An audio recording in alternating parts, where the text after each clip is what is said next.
Hello good morning साथी, welcome to my new blog. सबैलाई स्वागत छ मेरो नयाँ च्यानलमा। अहिले चाहिँ बिहानको 6-7 बजिसकेको छ। हेर्न सक्नुहुन्छ गाउँ पनि झुल्केर माथि आइपुगेछ है, हेर्न सक्नुहुन्छ।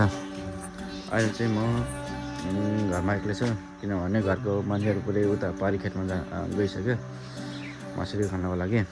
त्यहाँ म चाहिँ आज घर एक्लै छु, त्यही भएर मैले त्यहीँ घरको सम्पूर्ण काम गर्नुपर्ने हुन्छ। अनि चाहिँ म खाना बनाउनु लाग्यो है। त्यसपछि खानासाना बनाएर यताउति अब घरको काम के हुन्छ होइन, बाख्रालाई के घाँस दिनु के भन्नुभएको थियो, कुरो दिने, त्यो सब गरेर म चाहिँ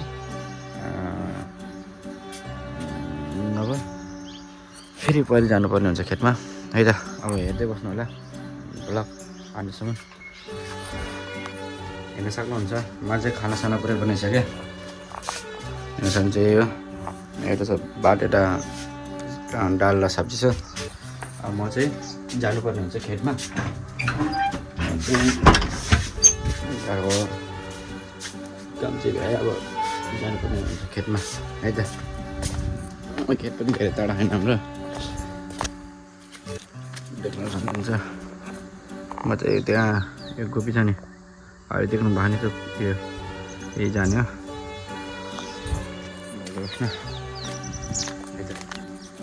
र साथै भन्नुपर्दा गाउँघरको काम कहिले नै सक्नु लाग्यो। एउटा भ्याए अर्को आउँछ होइन, यो गरे अर्को गरे अर्को, के गर्ने, अल्प गरेर काम गर्नै पऱ्यो।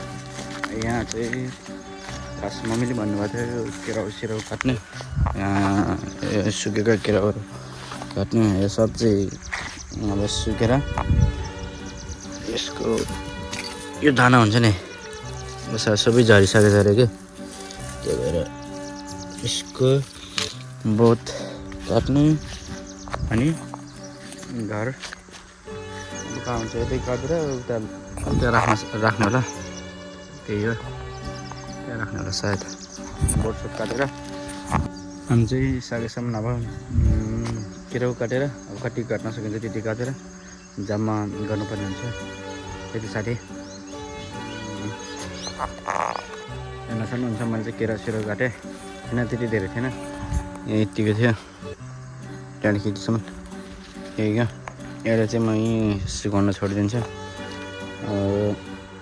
अहिले यसले चाहिँ अब के गर्नु भन्दाखेरि यहीँ सुकाउन छोडिदिन्छ। अब घरको मान्छेले जे गर्छ गर्छ नि, म चाहिँ राख्नुपर्ने हुन्छ घरतिर है।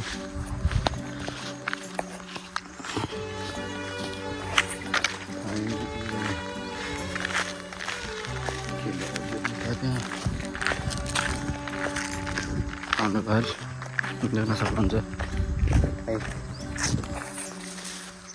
चाहिँ घरसँग गएर घरमा केही काम छैन, अब यतिकै बस्नुपर्ने। अब घरको मम्मी बहिनी आएपछि अब के गर्ने, त्यो केराउले के भन्नुहुन्छ त्यो देख्न सक्नुहुन्छ है। बाख्राका बच्चाहरू देख्न सक्नुहुन्छ, घाँस खाइरहेको। अहिले चाहिँ दिउँसो यस्तो घाम लागिरहेछ, बाबरे बा। 2-2:30 बजीतिर यस्तो घाम लागिरहेछ। अहिले चाहिँ हामी खेतमा चाहिँ झाड बनाउनु जानु लाग्यो है। हेर्न सक्नुहुन्छ हामी चाहिँ झाड बनाउनु जानु लाग्यो खेतमा।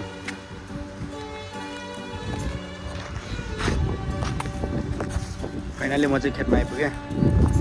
हाम्रो 2जना दिदी बहिनीहरू यहाँ पहिल्यै आइपुगिसकेको थियो, त्यही झाड गर्दैछ है। हेर्न सक्नुहुन्छ फाइनली म चाहिँ खेतमा आइपुगेँ। चाहिँ झाड गुड्नुपर्ने हुन्छ है। हामीले चाहिँ झाड सार गुडेर भइसक्यो है। हामीलाई बारी चाहिँ पुग्यो, डेढ सौ यो तपाईँ अनि हाडा त्यो त हाम्रो दिदी लिँदै जानुभएको है। अब हामी चाहिँ लाग्यौँ घरतिर।